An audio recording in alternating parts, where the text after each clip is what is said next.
So yeah, I did not know that I was going to be covering this, but here we go. So Resident Evil Welcome to New Raccoon City is a very briefly lived series on Netflix, and for good reason. Now I'm seriously wondering, what were they thinking when they visually saw this and continue to put this out? This was an abomination and really one of the worst things that I've seen within the past few years. So where do I start? Because I was contemplating on whether going past 1 or 2 episodes. And I thought, let me give it a chance because it might get better. But I was wrong. Completely and utterly wrong. But let's talk about the good parts first. So the show does this past present storytelling, and it involves these two sisters, Billy and Jade. And the chemistry between them as young girls worked a lot better than their future post-apocalyptic selves. We're first really learning about Umbrella and the unraveling mystery with their father. And like I said earlier, their chemistry within the storyline was one of the most engaging parts of it, to where I got upset to every time that they flash forward to the future. Now I know that I can't be the only person that noticed this, but somebody must really have a love for Billie Eilish to have a character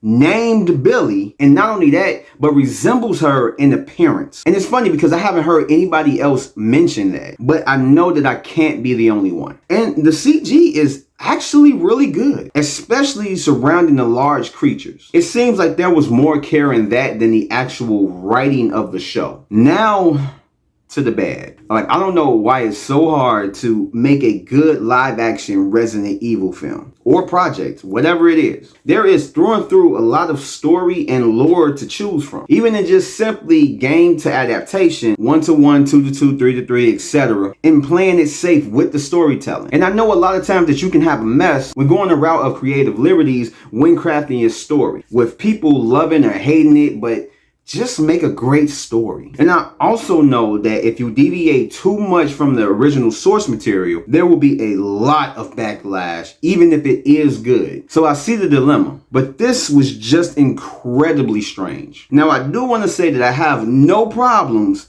with Wesker being black, but also feel like they should have stuck to the script in regards to his look, especially with the look that they gave him for the original Wesker, because Dollar Store Blade was not the way to go. And it just adds on to the many overwhelming failures that this show produces. And I can get with him being kind of somewhat of a good guy. That didn't bother me either. But the goofiness in parts of the episode did not work at all with the tone that they established. But I guess that was just their way of having some type of humor in it, but they could have just kept that. The guy chasing Jay post-apocalyptic was not great. I mean, they tried to make him likable, but it just did not work. And the whole fast running, smelling zombie aspect, I didn't like. Like, certain things do not need to be changed. And it has some stupid decision making, which isn't a surprise. And I mean, why not at this point? And spoiler, nah, fuck that. If you haven't seen it by now, then you're not gonna see it. Which that is not a bad idea.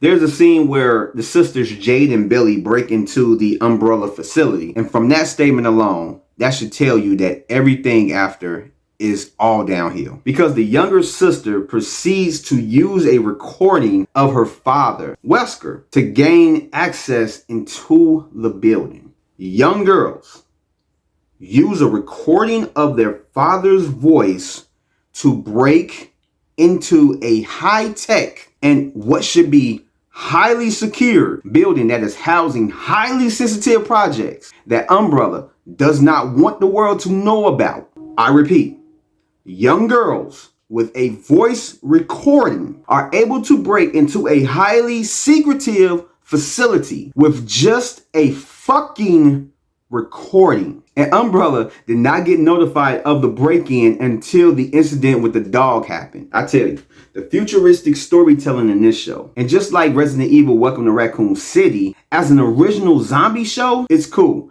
But as an RE adaptation, no. Like, a beloved IP like this comes with a certain expectation. They're just doing anything with it can result badly, and this is a great example. But as an average mid show, it probably could have been accepted for what it was, because most of the hatred comes from it having a Resident Evil name. And speaking of Welcome to Raccoon City, I can say that what they did for that movie, they should have did for this show, as that needed to be expanded on, and this show did not need to exist. And so with that said, that has been my review for Netflix's Resident Evil Welcome to New Raccoon City. I'd like to thank you guys for joining me. And if you like this review, go ahead, give me a like, subscribe if you're not, hit that notification bell for more videos like this, and I will catch you guys on the next one. So peace out, stay safe, and this was complete dog shit.